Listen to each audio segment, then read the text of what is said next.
Dan gue tuh sebenarnya tipikal orang yang tahan sakit. Jadi kalau misalnya gue udah bilang kesakitan, nyokap gue tuh udah takut banget.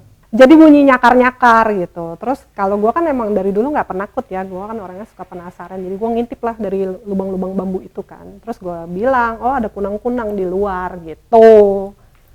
Ada kunang-kunang gitu. Ternyata habis gitu orang yang punya rumah itu katanya jagoan jalan begitu.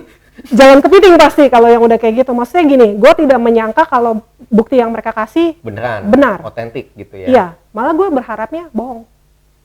Sebenarnya ketika lu kesana tuh ngapain sih?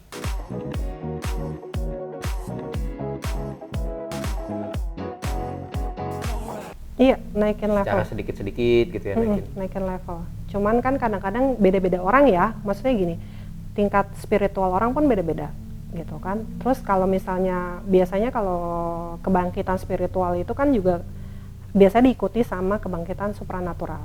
Nah, apa sih bedanya spiritual sama supranatural nih?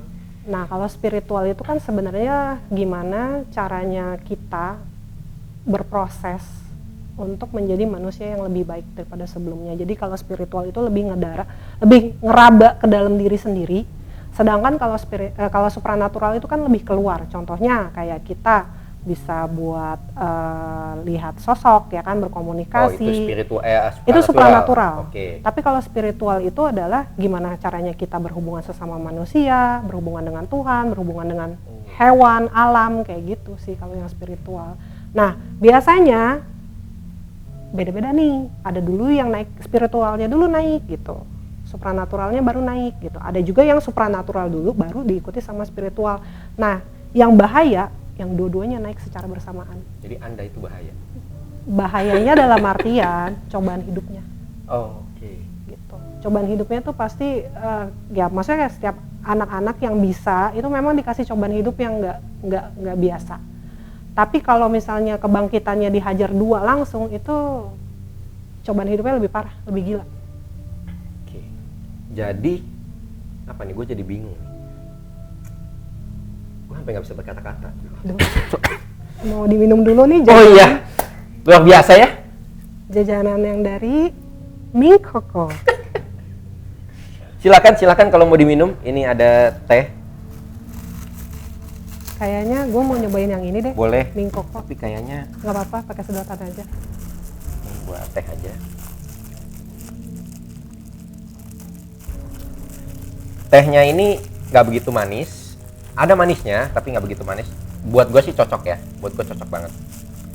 Yang nggak suka terlalu manis ya. Soalnya ketika gue minum ini mungkin abis itu ngeliat lu gitu kan. Pedes. Oh salah ya? Pedes. Oh pecel lele ya? Ini enak sih. Oh pantesan. Rasa Leci. Udah gitu di dalamnya ada nata de coco. Tapi kalau gue pribadi jujur gue lebih suka dingin. Tadi lu nggak ngomong. Dingin lebih enak. Udah ada yang dingin di atas, tapi gue belum turunin. Ya udahlah. Abis ini lah ya. Gue pernah dengar salah satu apa ya, bisa dikatakan light worker lah ya. Mungkin ya. Salah satu ya mungkin dia sih nggak menyebut diri dia indigo, cuma dia menyebut diri dia memang berjalan di jalan yang harusnya ke sana gitu ya.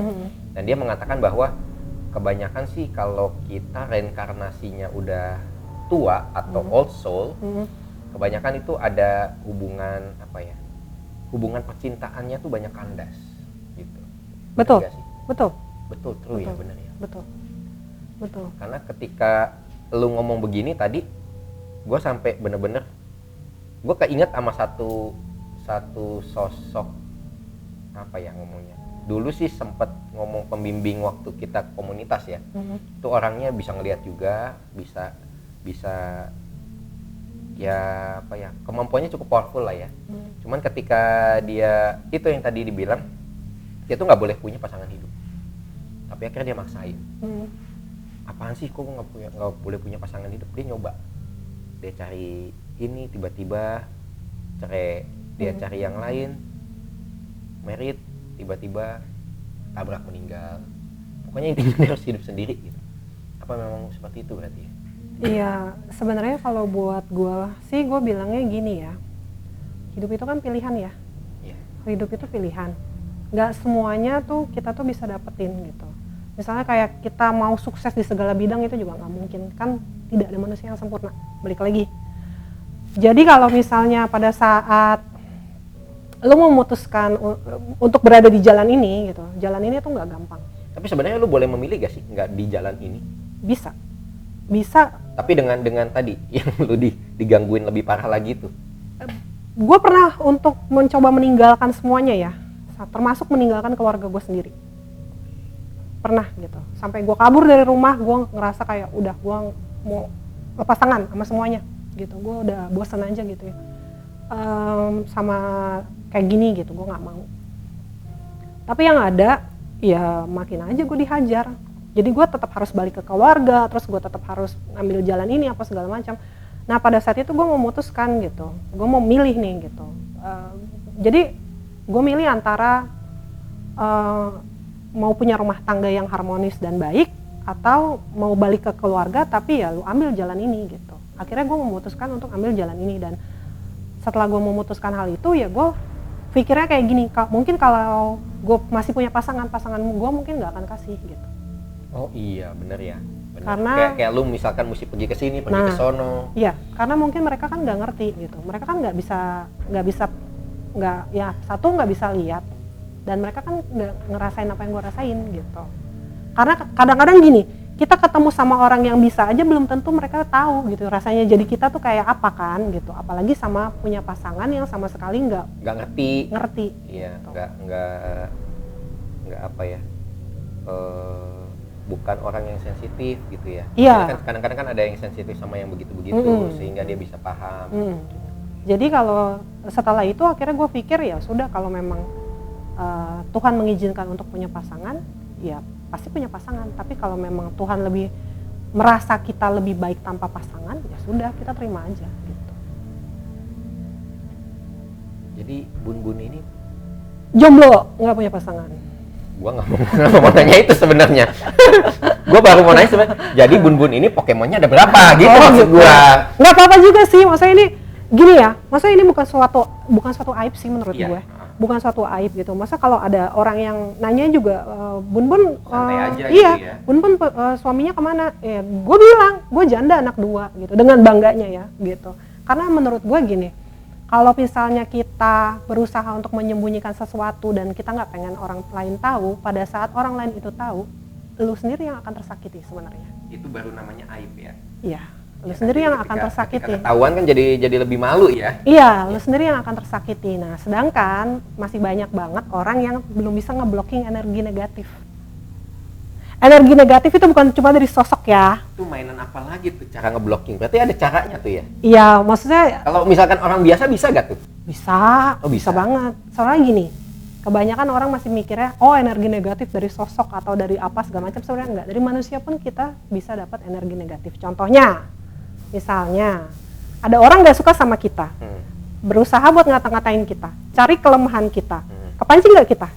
Emosi gak kita? Nah kalau kita masih kepancing, masih emosi, berarti kita mengutin sampah yang dia lemparin ke badan kita. Oke, gila, gua hari ini tuh kayak belajar satu SKS ya. Jadi kayak diceramahin.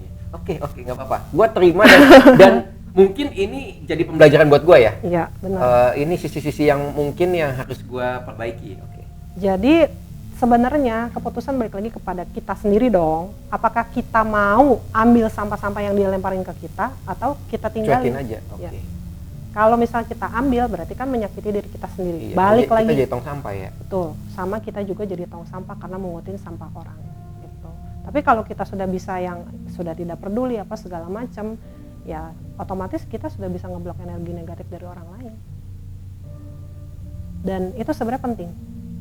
Karena semakin banyak sampah di badan kita, semakin berat langkah kita ke depan sebenarnya.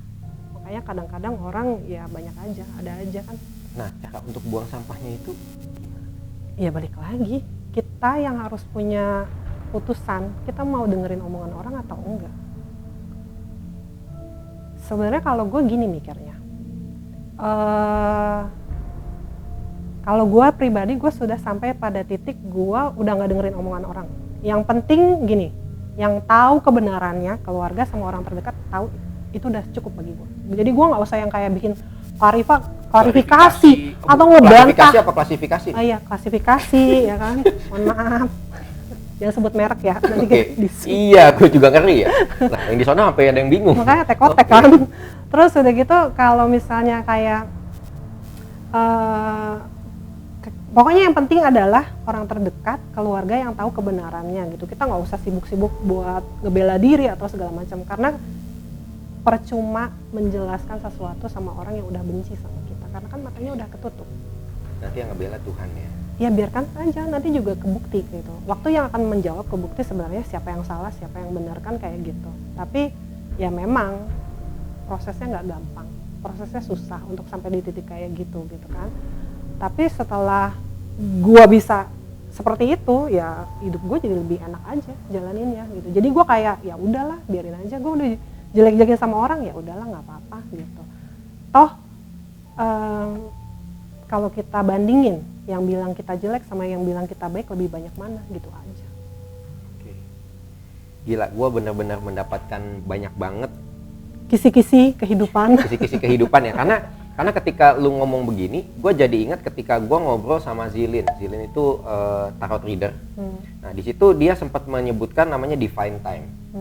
Jadi ketika dulu gue memang dari lulus kuliah tuh memang udah kerja gitu ya, udah bikin bisnis sendiri, dan gue paling bete sama orang yang nggak bisa tepat janji. Jadi kayak tiba-tiba janji jam 2 nih misalkan, dia jam 12 tiba-tiba ngensel gitu kan, hati kan dongkol gitu. Nah entah kenapa ketika gue ngobrol sama si tarot reader ini dan dia cerita soal divine time, setelah itu tuh hati gue kayak lebih lega. Jadi ketika ada janji sama orang dan orang ngebatalin, oh ya udah, berarti memang belum jodohnya. Terus ketika misalkan waktu itu gue ada ngobrol sama salah satu terapis singing bowl ya, waktu itu ya. Sebenarnya saya kenal juga orangnya. Kenal juga ya? Pernah jadi pasiennya ya? Enggak, kayaknya itu anggota sekte saya juga. Oh, luar biasa. Jadi obrolan off cam-nya ternyata lebih berat daripada obrolan on cam ya. Nah, dan itu gue rasa mungkin juga mungkin bukan jodohnya si viewer untuk tahu itu. Itu jodohnya gue buat belajar. Nah, kayak gitu-gitu yang akhirnya membuat gue semakin kesini, apalagi tadi lu sempat ngomong kayak begitu ya, gue ngerasa bahwa oh ya udah, lu mau paksain segimanapun daripada lu stres gitu kan. Lu kalau terlalu mikirin kan stres, lebih baik oh ya udah kalau nggak dapet ya udah lewat, lega aja gitu kan. Kalau memang belum waktunya untuk ketemu, ya udah. Kayak waktu itu kan akhirnya gue minta waktunya kan dari Desember ya. Oh nanti abis pulang dari Bali Januari tahun depan. Oke, gue ngikut aja. Sampai akhirnya ketika dapet tanggal ini, penontonnya banyak banget ya. Sebenarnya gini, balik lagi, gue percaya banget segala sesuatu tuh nggak ada yang kebetulan. Pasti sudah direncanakan. Kayak kita sekarang ketemu pun, lu pakai baju apa, jam berapa, itu semua sudah diatur gitu. Nah, makanya kenapa gue bilang segala sesuatu itu harus terjadi secara natural. Karena kalau misalnya dipaksakan, biasanya hasilnya nggak bagus gitu. Padahal gue outfitnya tuh mirip-miripin lu sebenarnya. Oh, udah biasa sih rata-rata. Oh gitu ya? Pengikut sekte saya pun gitu juga sama ya? juga kan mirip-miripin Luar gitu biasa kan, ya? hitam-hitam gitu. Jadi apa tuh namanya? Kalau misalnya gue percaya gini, rezeki jodoh itu kan sudah ada yang ngatur. Kalau misalnya mau bagaimanapun caranya, kalau sudah rezeki dan sudah jodoh, itu pasti akan datang ke kita. Tapi kalau bukan rezeki atau jodoh kita, mau sudah sedekat apapun, itu pasti bisa gagal. Oke. Jadi ketika kita menghadapi itu ya udahlah ya, berarti memang bukan jodohnya kita, bukan rezekinya kita gitu ya. Iya. Daripada lu jadi akhirnya makin dongkol, lu jadi menyalahkan Tuhan mungkin apa gimana. Jatuhnya jadinya di ini tuh sebenarnya bisa dibilang yang kita ya penyakit hati. Nah, jangan sampai lupa. Sebenarnya kan akar dari kita kena penyakit ini, penyakit itu penyakit apa, karena apa? Pikiran. Psikologis ya. Iya, pikiran. Makanya kenapa jadi badan kita yang sakit juga. Terlalu banyak pikiran kan. Mau awet muda. Benar. Gue termasuk awet muda loh. Iya, termasuk awet muda. Beneran, iya. Gue memang melihat itu. Iya, karena gue sudah bisa sampai yang setitik itu gitu. Jadi gue sudah memasrahkan semuanya sama Tuhan. Sampai untuk masalah rezeki pun juga gitu. Gila sih, gila. Gue tuh sampai bener-bener kayak lu ketika ngobrol begini, gue jadi inget Adamnya Detektif Astral. Dimana ketika dia melakukan biasa ya, dia melakukan penelusuran versinya dia, dia selalu ngomong, gue hatinya itu harus kosong. Jadi gue nggak boleh punya keinginan, gue nggak boleh punya istilahnya rasa dendam, rasa benci. sampai segitunya ya. Berarti mungkin ya orang-orang mungkin bisa melatih sampai ke titik itu kali ya. Kayak lu kan sekarang melatih ke titik ya udahlah rezeki ada yang ngatur, gue nggak usah pikirin, gue udah jalanin aja dengan gue mau dititipin siapa gue terima aja, mungkin begitu ya. Bener, soalnya gini, beberapa kali maksudnya untuk masalah rezeki itu memang kejadian sama gue gitu. Percaya atau tidak, gue nggak pernah yang ngerasain namanya yang nggak punya duit sama sekali, gue nggak pernah. Terus misalnya kayak contoh nih, kalau mau lebaran, waktu itu kan udah mau deket lagi, mau lebaran ya, yang tahun lalu kan itu kan sudah covid ya, terus gue juga udah nggak kerja lagi gitu, karena kan gue kan agent properti. Nah sedangkan klien gue kebanyakan ekspat, bule. Nah sekarang kan bule-bule gak ada yang masuk, terus jadi gue nggak punya klien dong, jadi gue makanya stop kerja, makanya sekarang gue jadi pengacara kan, pengangguran banyak acara. Bukan jadi kepala sekolah? Ketua sekte juga. Ketua sekte juga. Ketua sekte, ya daycare juga. Ya ini anak-anak daycare saya. Jadi pada saat itu mau lebaran. Nah jadi setiap lebaran itu memang gue ada beberapa orang yang mesti gue kasih. Gue memang selalu kasih orang-orang itu setiap lebaran. Jadi udah ada listnya lah berapa orang gitu kan. Sedangkan waktu itu gue gak punya duit. Gue lagi di jalan sama Andrew mau pergi kemana gitu. Terus gue bilang gini, Tuhan juga tahu gitu. Mau tiap bulan, mau tiap lebaran, siapa orang yang gue kasih Tuhan tahu. Listnya pun Tuhan tahu gitu kan. Nanti juga pasti ada rezekinya. Tiba-tiba gue dapet duit. Iya, dapat duit dengan jumlah yang lebih dari mencukupi dari yang harus gue kasih ke orang-orang itu. Gitu. Jadi udah sampai segitunya. Jadi gue nggak pernah yang namanya kayak mikir gini, kalau gue misalnya ya, gue sedekah nih sama nih orang, misal gue kasih satu orang nih segini, terus gue kali ke satu orang segini atau segini, berarti duit gue cuma segini nih, habis nih. Gak pernah ngitung-ngitung gitu. Gue gak pernah ngitung kayak gitu, karena gue selalu percaya kayak gini, ada rezeki orang lain di rezeki kita kan, jadi kita sebenarnya dititipin juga kan. Nah pada saat lu menyampaikan rezeki yang memang harusnya jadi milik mereka, punya lu pun akan ditambah, punya lu pun akan digantikan gitu. Jadi ya memang itu kejadian sama gue, makanya kenapa ya itu selalu gue lakukan sampai sekarang gitu. Nah proses lu, kalau dari cerita sih kelihatannya keren-keren semua. Enggak gitu. Juga sih, biasa aja. Biasa aja ya? Enggak sekeren itu juga. Pernah gak sih lu ngerasain yang bener-bener ya hancur banget gitu? Kejadian apa yang membuat lu sampai aduh gue kayaknya bener-bener, kan tadi lu sempet ngomong juga gue mau tinggalin ini semua gitu ya. Nah boleh gak ceritain kejadian itu atau sulit untuk diceritakan? Enggak sih, nggak masalah, boleh. Jadi ceritanya itu gue kan tulang punggung keluarga dari dulu gitu. Dan jadi kalau dulu misalnya kayak gue waktu itu masih kerja di hotel kan, gue anak hotel ya. Gue kerja di hotel, terus kayak teman-teman gue tuh punya barang-barang baru, handphone baru, dan pada saat itu gue cuma bisa beli handphone second. Bukannya gue nggak punya duit, tapi gue lebih memilih untuk kasih ke orang tua kayak gitu kan. Jadi memang dari lu dulu itu memang udah demen sedekah ya, udah demen. Ya itu dari dulu, dari sebelum gua punya suami, dari dulu sebelum punya anak ya memang itu dari dulu gitu. Gua memang punya sensitivitas yang gua ngerasa ya gua bisa dengar suara hati orang gitu. Kalau orang yang perlu bantuan, perlu uang gitu, gua tuh bisa tahu gitu. Sampai jadi ketika misalkan lu jalan terus ada pengemis, lu tahu yang mana yang bohong yang enggak? Gua kalau misalnya itu kadang-kadang kalau sama Andrew ya adek gue udah lewat, gue tuh bisa mundur lagi. Jadi Andrew tuh berapa kali kayak naik motor kan, kita berdua naik motor, terus bisa mundur lagi tuh, cuman perkara karena gue pengen ngasih orang itu gitu. Dan harus ngasih. Nah, lu sepersekian detik ketika lu lewat itu, lu bisa tahu misalnya si orang itu butuh atau bisa. Maksudnya kan, sorry sekali lagi mohon maaf, gue juga kemarin baru dapat edaran bahwa lu nggak boleh asal memberi apa ya istilahnya itu ya ke orang-orang yang susah itu. Nah, tapi kan dari situ salah satunya adalah banyak orang yang pura-pura jadi pengemis lah, pura-pura jadi orang yang seperti itu untuk sebenarnya duit mereka banyak gitu kan. Nah, sorry maksudnya, lu tahu maksudnya yang mana yang bohong, yang mana enggak? Kalau gue gini, gue taunya itu yang mana yang lebih butuh. Oh, oke. Yang mana yang benar-benar butuh. gitu. Gue taunya kayak gitu. Jangankan sama orang yang di jalanan, gue sama temen gue aja, misalnya mereka pergi kemana gitu, gue ngerasa mereka butuh bantuan, gue pasti tanya gitu. Gue tanya, lu nggak kenapa-napa kan gitu, lu perlu bantuan nggak gitu, dan ternyata bener gitu. Jadi kalau kayak gitu gue biasanya ya udah otomatis sih gue harus bantu. Ya balik lagi gini, jatuhnya ke gue tuh gini, kalau ada orang minta bantuan sama lu, berarti kan sudah digerakin sama Tuhan, makanya sampai bisa ngomong minta bantuan sama lu. Makanya lu harus bantu gitu. Karena Tuhan yang menggerakkan gitu. Nah, ini bagus banget ya, bagus banget nih kata-katanya. Jadi kalau sampai orang sampai minta bantuan sama lu, berarti itu udah bener-bener Tuhan itu udah nyerahin dia sebenarnya ke lu gitu ya, untuk lu bantu ya. Iya. Tapi walaupun lu punya free will untuk mengatakan iya dan enggak, tapi terlepas daripada itu sebenarnya Tuhan juga menginginkan lu bantu dia sebenarnya, begitu ya. Iya, bener kayak gitu. Cuman ya kalau ke gue itu kalau misalnya bantu orang harus 100% ikhlas, nggak boleh ragu-ragu.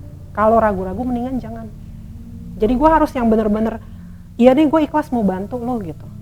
Apapun yang terjadi pokoknya. Apapun yang terjadi gue bantu. Mau sampai mana gitu kan gue bantu. Kadang-kadang gue juga suka mikir gini kan, kalau gue bantu dia, duit gue sisa segini, tapi ya udah nggak apa-apa gitu. Nanti juga besok dapat lagi. Benar, dapat.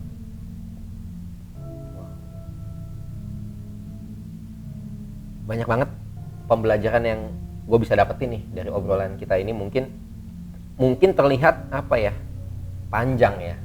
Tapi gue nggak peduli panjang lah ya. Gue lebih peduli gimana obrolan ini. Kalau bagi gue aja, kalau gue sendiri bener-bener dapat banyak banget dari lu yang bisa gue pelajari nih. Semoga netizen semua, penonton setianya Gue Kepo juga bisa mendapatkan banyak manfaat juga dari obrolan kita ini. Wah, keren banget. Nah, kalau dari lu sendiri nih, kan tadi cerita soal masalah spiritual, cerita soal masalah supranatural. Yeah. Mungkin selama ini orang-orang di Indonesia lebih seneng sama yang supranatural lah ya, yang lu bisa lihat inilah, bisa lihat itu gitu ya. Sedangkan yang spiritual ini kan sebenarnya jarang diangkat nih, jarang naik nih. Nah, bener gak sih kalau kita ngomongin soal spiritualitas itu sebenarnya udah lintas agama?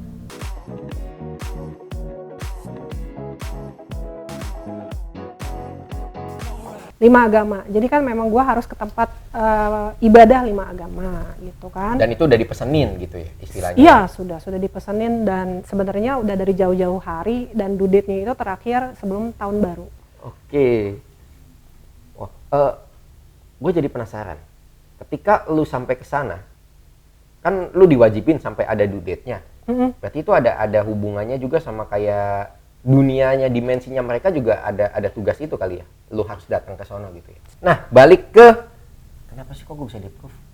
Oh ya, benar. Gue penasaran loh. Gue benar-benar penasaran karena ketika gue ngobrol waktu itu sama si Tom, Tom bilang, Bun tuh nggak asal loh terima orang, approve orang untuk bisa ngelihat IG-nya gitu kan. Dan gue waktu itu gue di-approve loh, gue bilang. Gue sampai kaget gitu.